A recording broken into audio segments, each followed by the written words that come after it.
I'm Dan Smolen. I built a successful executive career in marketing and communications before becoming a top headhunter and founding my own executive search firm. Now get this, every day, mainstream media runs stories in which old school bosses and thought leaders frame your work and workplace issues in ways that are often divisive and unmeaningful. And that's just crazy. The time has come for you to answer the question, what's your work fit, so that your work and career fit who you are, how you want to live, and what you want your lasting contributions to be. What's your work fit? It answers your questions and tackles the issues that keep you up at night about advancing your career in this time of workplace revolution. So let's get started.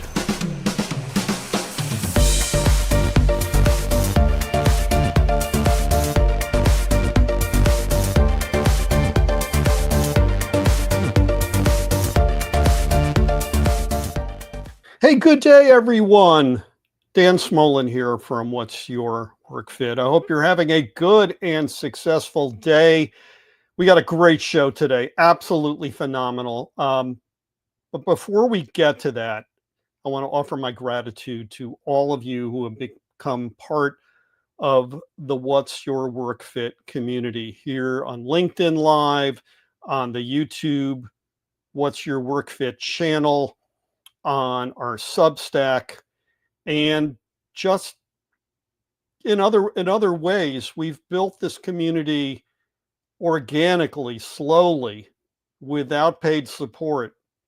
It's not huge, but it is engaged. And to each and every one of you, I say thank you. If you're new to this experience, I encourage you to subscribe on our platforms. As I said, we're on LinkedIn Live. You hit that blue oval. We're also on YouTube at the What's Your Work Fit channel. You can hit that subscribe button. Next up, we have a Substack, which is gaining in popularity. It's had a big spike in subscribership over the last 30 days, and I'm so pleased about that. This is our What's Your Work Fit Substack. It's one-stop shopping for all of our thought leadership, and you'll see up there on the navigation bar, you can go to our live and recorded shows on YouTube and our video clips. You can also find our audio podcast library, and then an archive, if you will, of all of our written content, all of the posts that we've put up. This is a real joy for me to curate and to build, and I encourage you to join our Substack. It's free. I'm not charging a premium for people to be on it. I recognize that there are a lot of really great authors who rely on Substack for income, and people have a limited amount of wallet to share, so I don't want to contribute to that issue. So join us for free at dansmolen.substack.com. And last, and this is my big ask, if you are enjoying the content that we have here on What's Your Work Fit, please tell 5 of your friends to subscribe to it on the platforms of their choice. Okay, let's get right to it. It is my pleasure to introduce to you all our guest today, Dr. Andreas Hoffbauer. How are you, sir? Good. How are you doing, Dan? I'm doing well. Tell you a little bit about Andreas. He is the founder and director of Atelier Kultur. He helps workforces make faster and more effective decisions through intentional connections at scale. Important work you do. I think so. Okay, joining us today is our co-host from Morta Vita, Fran Saele. How you doing, Fran? Great, Dan. How are you? And Andreas, great to meet you. Well, let's get started, gentlemen. Our question to lead it all off today for Andreas is this: how can network mapping supercharge a workplace? So get us started. How do we do that? Small question. Listen, there's so many aspects that you can take to it. I think the the most direct path for a lot of organizations to get to understanding their people is starting small, get small granular data, right? And like we often look at a lot of these organizations that do incredible Herculean work on understanding their customers, understanding their products, markets, and all the work externally, but they don't do the same amount of data retrieval analysis, um, mapping and learning of their own people who ultimately, modern organizations, it's people that drive outcomes. So we need to start by understanding how those people are connected, where trust exists, where trust doesn't exist, where knowledge flows, where it doesn't flow, who's at risk of attriting, who isn't, how value is generated end to end, and finding optimizations, finding ways to make work more joyful, connecting individuals. So I had the opportunity to see you present your graphic examples of how this plays out. As our viewership knows, I'm a founding member of the Future of Work Alliance, and you very graciously joined us for one of our meetings earlier this year. Can I put up some of the slides and you can Yeah, go for talk it. to Yeah. get started with who are the hidden connections? So these are a little faint, folks. I'm going to post these to our comments later after the show is concluded. But Andreas, why is this important? And network mapping as a tool to get us there?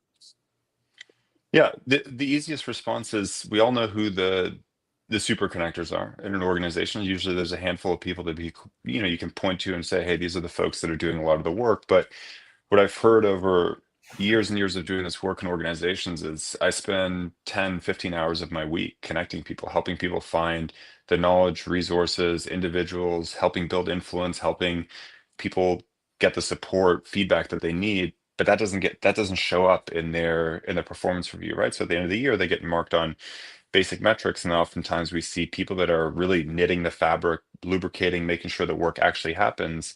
They don't get recognition for that work, and then oftentimes what happens is those individuals, they get burned out because they're still trying to then hit performance metrics that are just purely outcome based, Mhm. and don't really take into account that there's a lot of people that need to connect other individuals and parts of an organization, especially as we get more and more distributed, to make those outcomes possible. And if we're not recognizing those individuals, they get burned out. Those individuals move on to other organizations, and then oftentimes you've both experienced it. Most people probably listening to this have experienced it. Somebody leaves, and all of a sudden, things just don't seem the same way anymore. Things just take longer to get done. There's more and more meetings. Their leaders get overwhelmed.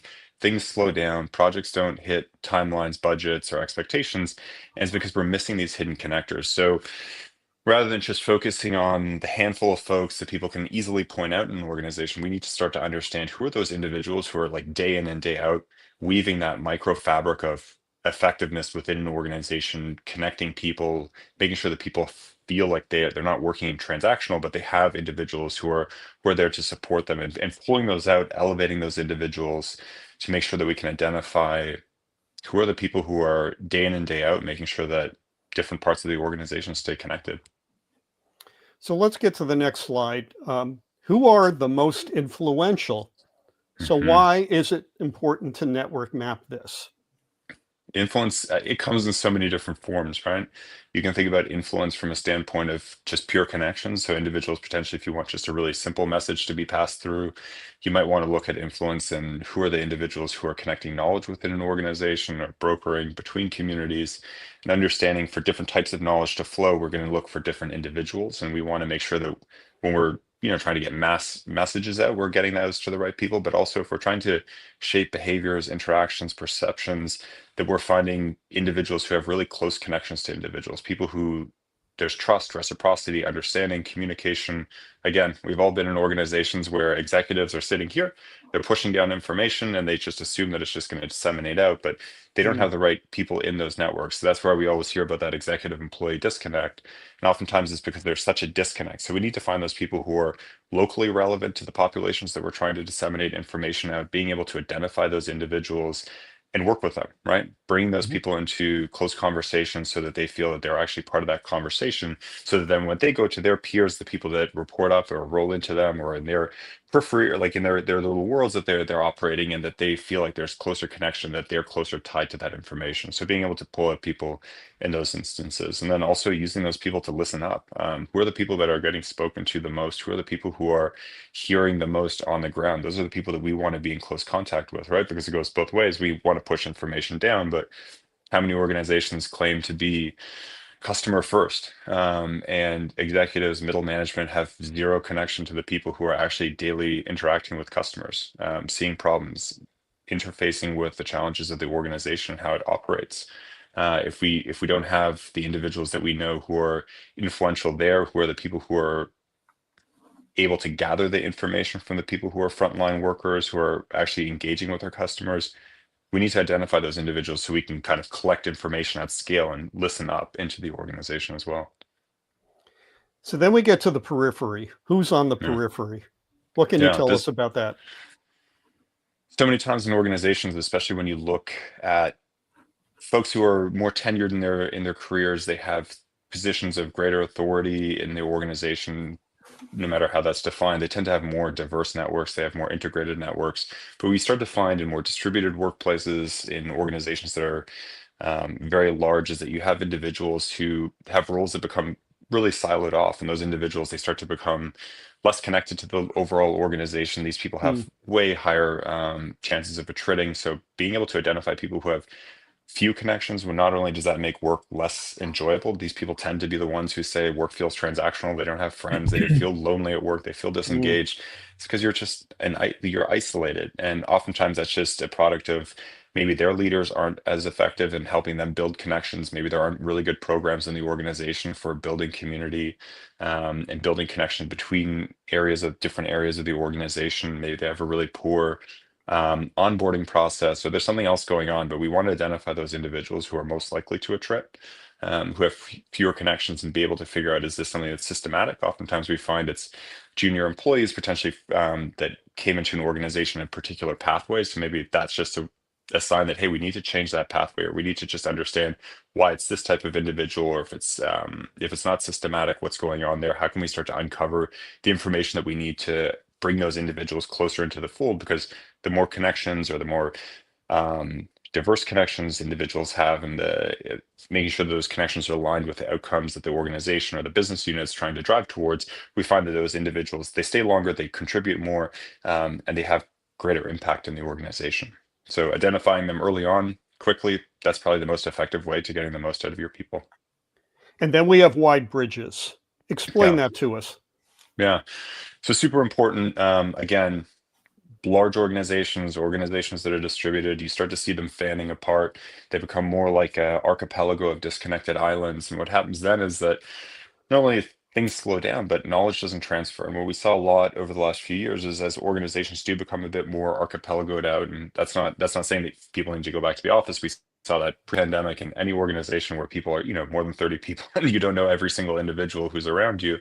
You start to see that those different teams, different functions, different areas of the organization, they start to be connected by maybe a manager. Maybe that's not a direct connection that somebody has on that team, because it's like, a few steps above them.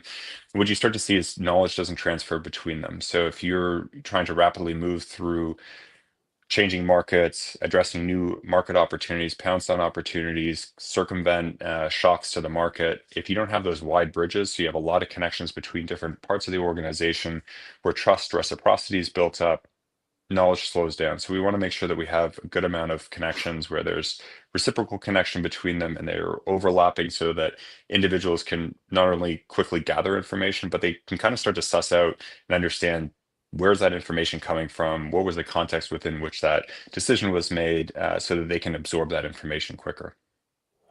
And last but not least, who facilitates knowledge transfer? Yeah. You know, most information, the kind of information that we're most interested in, not the stuff that you can asynchronously throw into some database and somebody can pull back, and there's no interpretation required. Like an earnings number, we can kind of take that Mm. at face value. But really, the information on, hey, maybe there's a new way to serve a client, or a new inside opportunity, and a client, we want to find those individuals who have connection across the organization. So being able to identify those people who touch a lot of different parts and who can connect us really quickly to different areas, it becomes really powerful for understanding how knowledge transfers through. Sometimes we think people are big knowledge brokers, but they don't have as diverse networks. And then we might find individuals, again, like we were starting to talk about earlier, individuals who are kind of those hidden connectors who have a lot of connections throughout the organization, who can move information really quickly. We want to make sure we tap into those individuals. That's great. I just want to remind our audience again, if you missed any of the slides, we will have them posted in the comment threads on LinkedIn Live. Fran, get us started. Great, Andreas. This is fascinating. Really, I don't play in this world all that often, but when I first saw the graphics, it reminded me of the map that my wife usually gives me when we go on vacation. All the retail places she wants to stop at, over time. But I know that's not what you're doing there. If we apply AI as we think it's going to evolve in transforming knowledge work from a manual process with people managers to a digital process with digital workflows, with all kinds of opportunities to get objective data relative to performance, interaction, and any other factor that we want. Wouldn't that help these interactions and this flow of knowledge across the organization be easier to do? Certainly, There's the question, I guess. Yeah. No, it's kind of a multifaceted question, right? I think there's certainly aspects of work enablement platforms that can really drive performance, can drive knowledge transfer, but I would question sometimes that knowledge might be pretty simple. Like if you can just send me a piece of knowledge, I've never met you before, I get a ping from you, you're from Singapore, I'm here, and you just ping me something through the network. Um, that might be a piece of information that if I can just pick it up really easily, it's probably not the kind of information that's groundbreaking. It's going to shape my perspectives, attitudes, or perspectives on something. If you're really trying to convince me, if you're trying to shift how I think about something, if we're trying to collaborate in the true sense of really building something together, connection needs to be there. And I think that can't be facilitated electronically in a way that it's, supplementing us getting together, building a relationship, getting to know one another, building that trust. I keep hearing the phrase progress moves at the speed of trust, and I think that's really true. So I would question and put the question back to you: where are you seeing AI and work enablement platforms that are helping expedite trust? Well, that's a good question, because I don't think they exist yet, because most of business is still in a manual process with people trying to manage this work. And again, this is a timetable that, could be 3 years, could be 10 years. But it would seem to me that if we were able to, as part of our digital processes, include the data associated with how people were doing, how they felt about the organization, were they getting the right information, that somehow could be measured digitally, and an agentic bot of some type or agent would have the ability to say, hey, these people in this area don't seem to be getting it. Let's do a little more research into what's going on within their group, within specific people, because you'll have the operational metrics on every individual, and you'll be able to consolidate those. All that and all those analytics will be done kind of automatically. But you're right. It is the interaction. It's taking those analytics and then applying them to the people. And how is that going to benefit them? Well, presumably the people who didn't feel they have a voice in the past would receive some information. Let's talk. Or there would be a real human who would be sort of supervising, taking that information. So in the areas where difficulties have emerged that you've identified, might not AI be able to improve the knowledge flow and the action necessary to get people back into the fold and more aligned with organizational desires? Certainly, I can see the AI can certainly help in that. I think that we have to take kind of a back step. I think we're where are we meeting organizations when it comes to data proficiency and performance analytics and real people analytics. Sure. And I think a lot of leaders and organizations are still trying to get there. So I think kind of skipping the step, to me, it's no different than saying, Fran, I don't know your background, but tomorrow you're going to go do an Ironman. And then you tell me, well, I've never run, I've never cycled before, and I'm not a good swimmer. No, but you're going to go and do this. Like, I can get you all the AI algorithms on your Garmin and your watch and get you a synchronized training plan. It will all be great.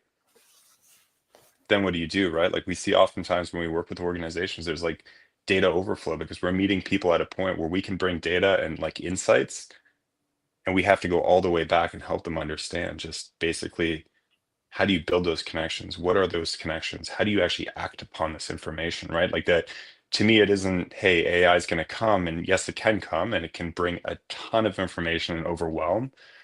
I think you still need to have that really foundational and base understanding of, well, what does this information do? How would you act upon it?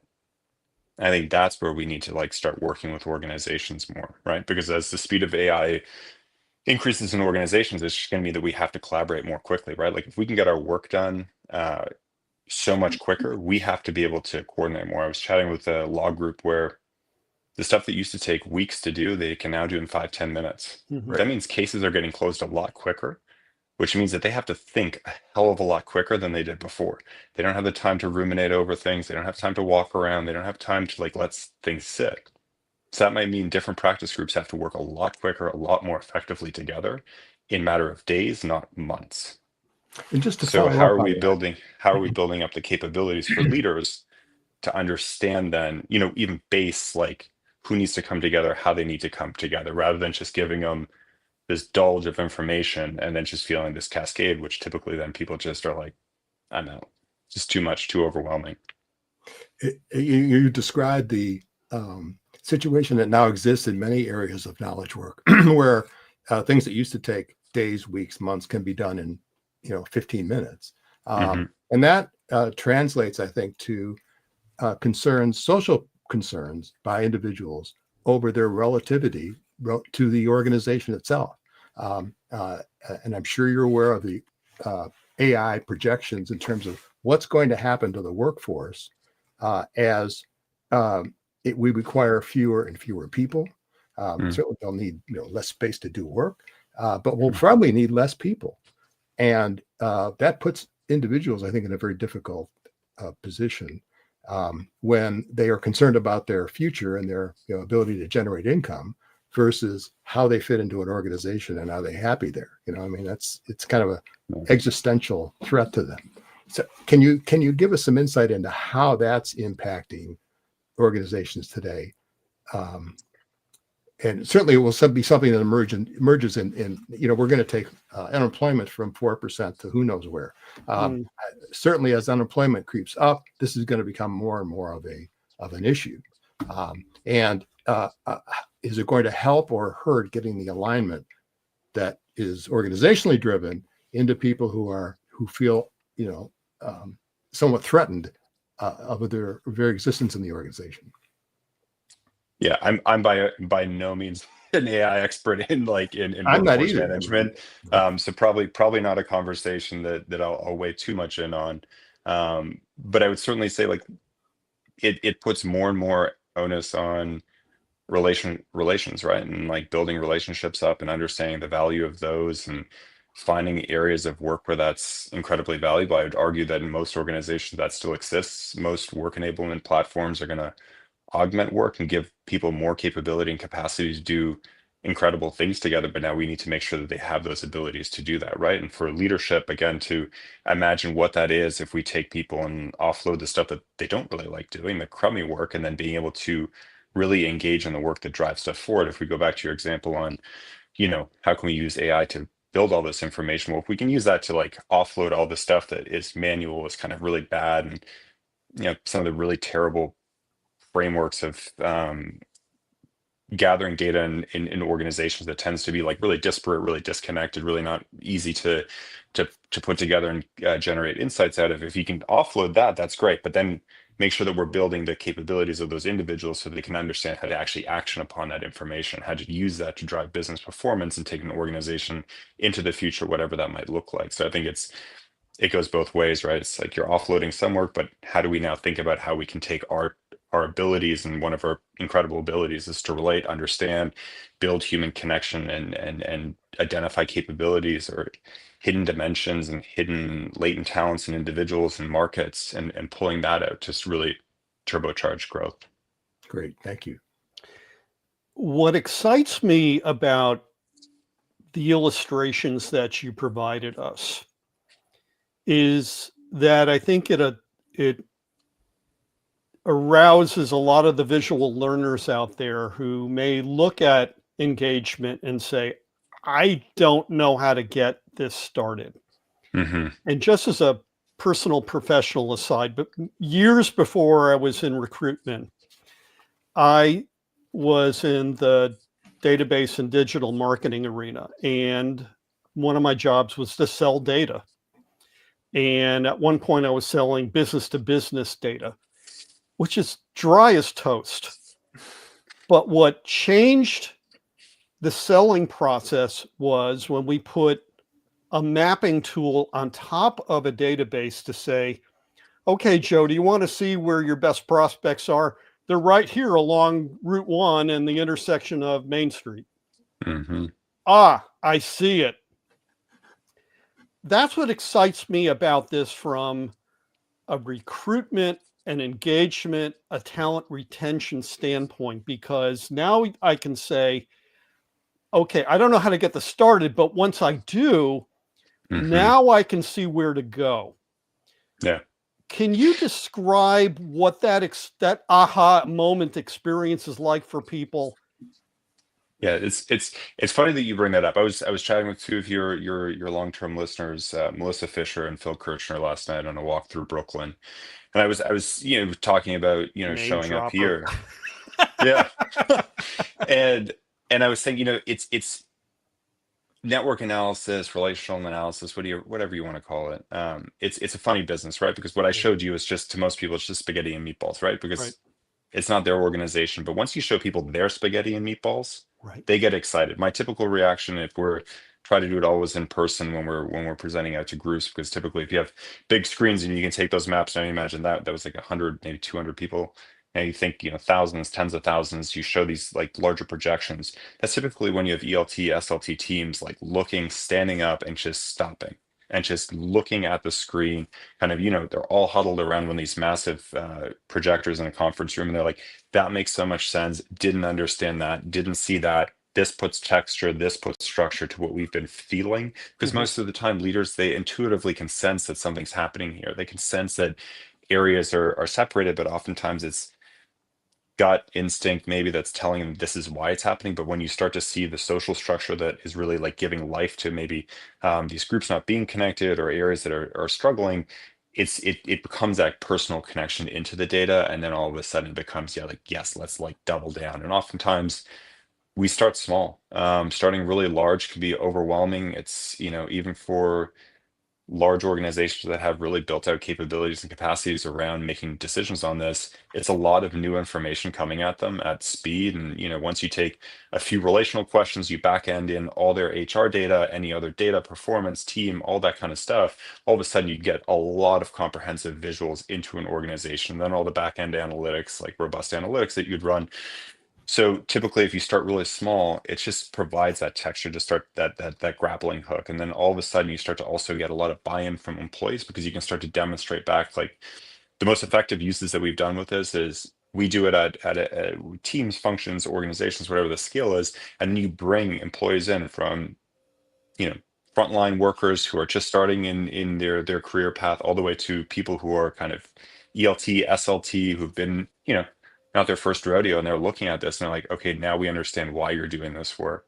And when you are honest with your data, when you're honest with how you want to action upon it, you have a good leadership team and the individuals who are part of it want to actually action upon it, and they talk to those individuals what they're seeing in those structures and how they want to act upon it, you get a lot of buy-in in organizations. And oftentimes it just builds awareness when you see leaders who are like, I didn't realize that my team was so disconnected. I didn't realize the impact of these individuals who are now sitting at the periphery that we need to pull in more, or Mhm. my need to control something is meaning that I've become a bottleneck versus pushing down meetings so that we can create more alignment and more speed to decision.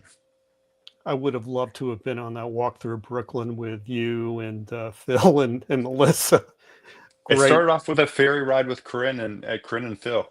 Oh, you're really name dropping one of our Yeah, yeah. former and future guests, Corinne Murray.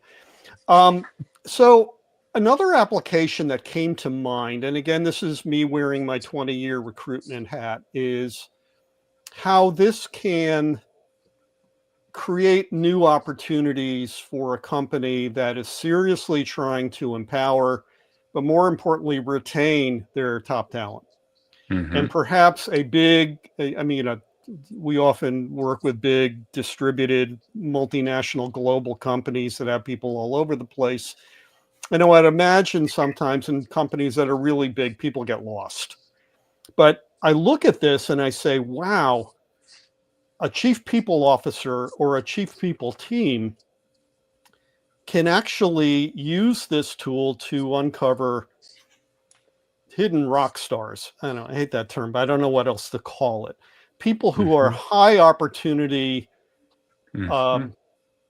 talent who can be reached out to and say, Andreas, we don't know each other, but I happen to see the work that you've been doing. By the way, all this comes through network mapping. I wouldn't have found you otherwise. And we want to talk to you about perhaps your next chapter with our company. Yeah. Any thoughts on that? Yeah, we've used it. That's a great insight. We've used it in two ways that align with that. One is to the latter part of what you were chatting about, is you find those people that you start to identify as, okay, these people probably have latent potential. There's something really in them. They're performing well. What you do then is start to pair them up with emerging leaders, or you find those emerging leaders who have that latent potential. You find that, the independent contributor who's on their journey up. We know that one of the biggest shocks to your career is going from independent contributor to now managing people. And then we see now a lot of organizations, all of a sudden the manager who was just an IC and didn't really want to become a manager now is managing managers. How do we start to pair those individuals up so they have the greatest success? And we know that if we pair them up to, the most prominent individuals, those prominent individuals, they don't have that much time. But if you find those micro connectors, those emerging leaders who have really diverse networks and can start to plug people in, and you offset that with maybe somebody who's a bit more senior, who also has a pretty diverse network, you can start to create more opportunity spaces for those people to shine and identify where does that latent potential really start to shine? Where does it start to come out? Where can they apply it in the most effective ways in the organization? Oftentimes that excites individuals, and then you see these retention paths, and you see individuals staying longer, right? So you can start to build that up, and not only as you start to expose people to different areas, you start to create those connection points between different areas. So when we often hear leaders talking about creating more cross-functional collaboration, these are practical ways to start building that up. And as people start to move through the organization, they become those tying nodes that start to create a more tight weave in between those different functions, those different regions, or whatever it might look like. So there's a real, constant, you can pulse that quarterly, every 6 months, every year, and start to identify those individuals and help them on their paths by connecting them in that way. But what's really beneficial too is we know that most young employees entering organizations, most people in certain phases, they're really looking for growth opportunities. Who can we grow from? How can we find growth opportunities? And what we found is when you start to use network mapping and show people's journeys through an organization, oftentimes it shows people that there isn't a linear path here, but some of the most interesting jobs are the ones where people have gone through different areas. And again, they become the people who tie things together. So they become like some of your most effective and powerful contributors in an organization. But then it shows individuals these paths. And if you start to show like what are those conditions, and you have individuals, you map that out. We've used individuals and organizations to speak back to younger employees and be, I built this connection. I took this stretch assignment. I really advocated, had people advocate for me because I formed a relationship with them. That individual advocated for me to take the stretch assignment. Then I found out that, finance is the area that I really want to be in. Now I'm growing in this area. Now you're the chief of staff to the CFO, but you came from an area where that's you would never see the through line there. But those individuals then understand so many different functions and have more meaning in their work because they found their journey. But by showing individuals and organizations like these are pathways of opportunity and possibility within our organization, you also create more imagination, I think, in organizations. And we've seen that creates more individuals trying to connect, find opportunities. And then if we pair that with a model where you're really helping individuals connect to emerging leaders to more senior leaders and individuals in different parts of the organization through buddy systems, you can create more of those pathways. And that just shows individuals there is opportunity here, but obviously that goes two ways, right? There's onus on the organization to build those programs out, have really robust data to guide that so that it actually leads to effectiveness. But then you also want to put that onus on, part of the burden on the employee, right? Like they have to want those opportunities. They have to say, okay, like this is where I want to go. I need to take ownership of my career trajectory, and this is an opportunity path that I can take. And not every company has a culture that would support talent being an explorer within the building. I once worked at a company where I went to a Christmas party, our first one at the company. I had just gotten hired, and I was admonished for talking for people outside of my department. And I'm like, I work with them. What? I work in a very insular business. Yeah. So I think the real enticement for senior management of a tool like this is the positive ROI impact. You're retaining talent longer. The longer that you have positive ROI with talent, the better off you are going to be, because if you lose them, you got to replace them. And you have to hire a guy like I used to be for a lot of money. And that doesn't typically make sense.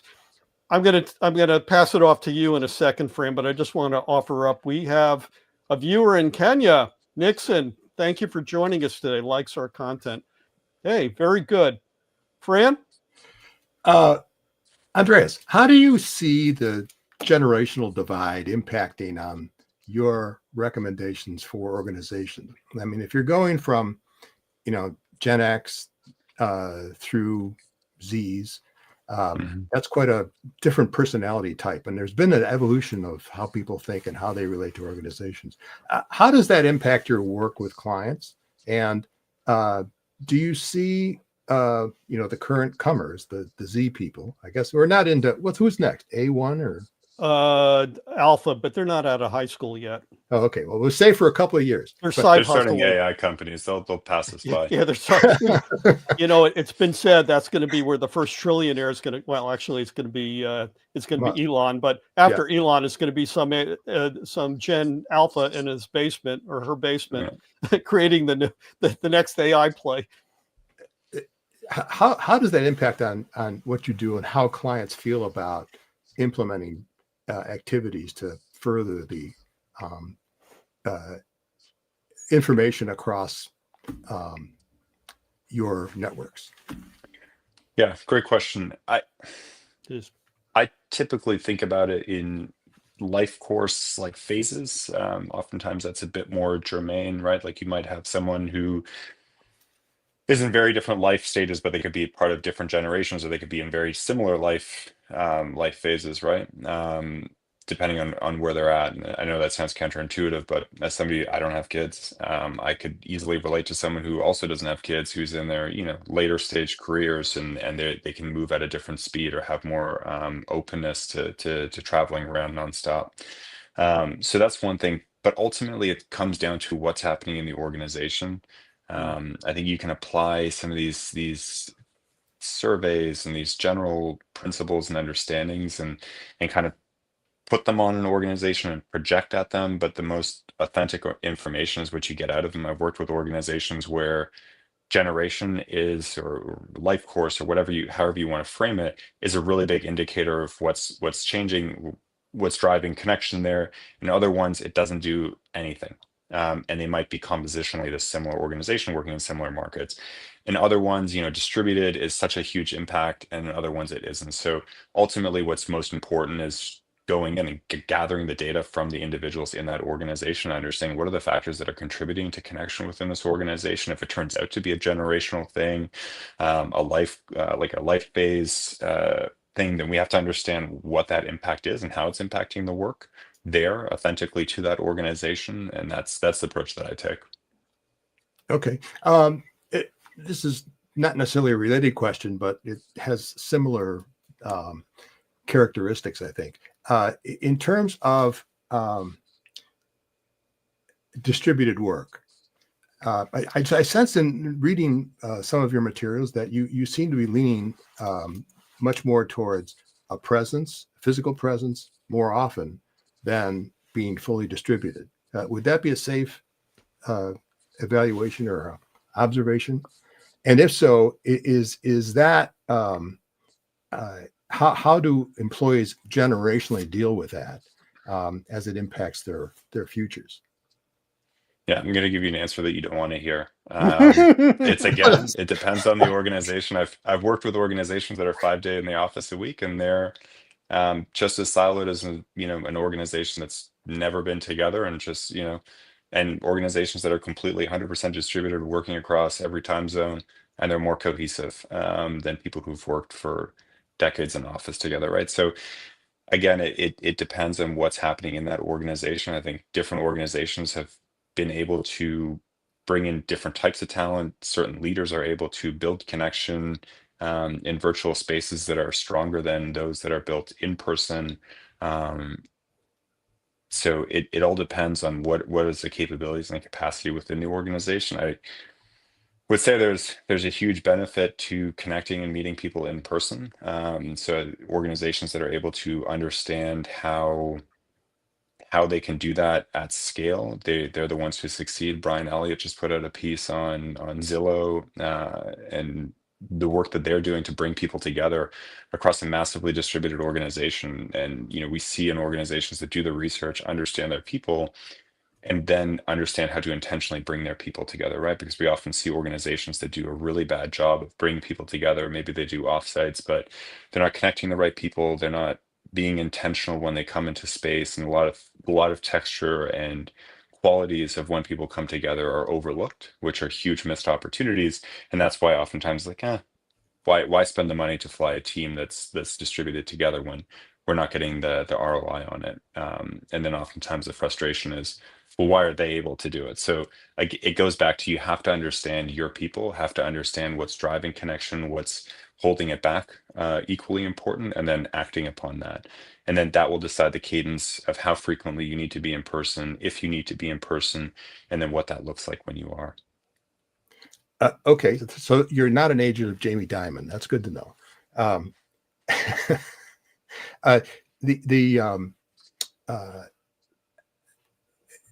So basically, we can get good results in improving networks, regardless of whether we're a 5-day in the office company or a fully remote organization. It's just different characteristics that exist within those organizations that would be adjusted. Yeah, I mean, listen, like, we didn't make up silos and poor communication and slow delivery of projects and every other thing under the sun post-COVID, right? Like, these were things that happened in organizations pre-COVID. There was people who were sitting on the same floor. I worked with a lot of organizations that were in person 5 days a week, that professed to be flat organizations, all open floor plan, sitting on these beautiful spaces, and they were more siloed and more vertical than a traditional legal or financial institution. So ultimately, again, it goes back to, what's leadership's position on connection? How are they implementing and acting upon that? And then that will really determine what happens, both virtually and in space, right? Because if you don't have the practices, the rituals, routines to connect people when they come into space, then there's no point in bringing them into space, right? Right. Okay. So, my friend Helena Minsk teed up she couldn't make the show today, but she teed up a question about network mapping making sense for distributed workplaces. But could it also benefit one's career advancement? And in particular, can I use this to, and I think you may have touched upon this a little, to suss out opportunities that get a person out of their comfort zone or perhaps out of their silo so that they can grow and build a work fit? What are your thoughts? Yeah, there's really simple practices. I use one one cue for a lot of education that I do in organizations, especially amongst um, people just entering the workforce, and that's just start to log, as rudimentary and as silly as it sounds, log how much time you spend speaking to people outside of your day-to-day teams and responsibilities. Where are those people? Where are they sitting? Take a time check on that, because what you often see is people spend very little time talking to people in different teams, different functions, different regions, whatever that might be, and that starts to lead to a detriment of the organization, of their own professional development. And if you see areas that you want to go to in an organization or a specific capacity, how are you starting to find those through threads? And if you want to be on a different function, how are you starting to create those connections? How are you investing the time, the energy to show up in those spaces and have those conversations? And just having that visual prompt, if you put it on a piece of paper, if you put it on your iNotes or whatever that might be, and just start to map that out, you can start to get closer to those goals. Because oftentimes what we see is people saying, well, I want to get there. Okay, well, how are you forming the connections to get there? Right. Just by virtue of being part of this organization, or being close to it, isn't going to get you there. How can you start to build that up? So I would challenge people. I use this from early development to people who are really senior. How much time are you spending connecting, interacting, and engaging with people outside of your day-to-day teams and responsibilities? And my last question is one of data quality, in that this is only as good as the quality of the data set that you're working with. As I mentioned, I was in database marketing for many years in my career, and we operated on the mantra garbage in, garbage out.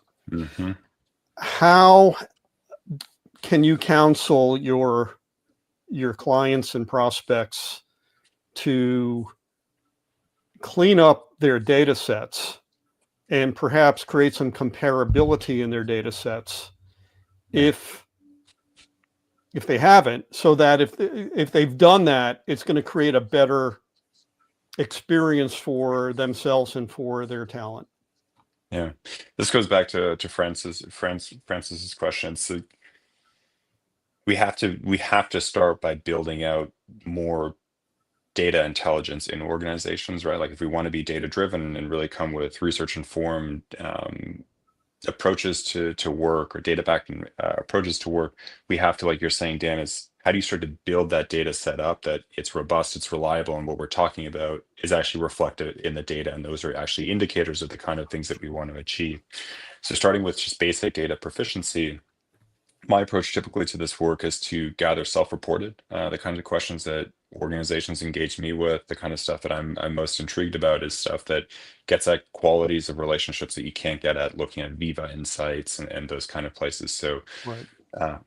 being able to think through questions, being able to think through the kinds of data that you want, and really testing it out, right? Like not going full bore and saying, okay, we're going to spend a year building this out, do one analysis. Start small, right? The most successful organizations, they're constantly gathering data, they're learning, they're iterating, they're refining, and then from there kind of moving on to saying, okay, how can we improve on this? And if you're constantly iterating on that over the course of a year, you're going to have far better data going in, and you can start to constantly update that data set and say, okay, these are our updated data standards, because we're also learning from our individuals and we're building up those capabilities. I hear all the time from organizations that their data isn't there yet, but just doing those small incremental moves, you can start to build that up.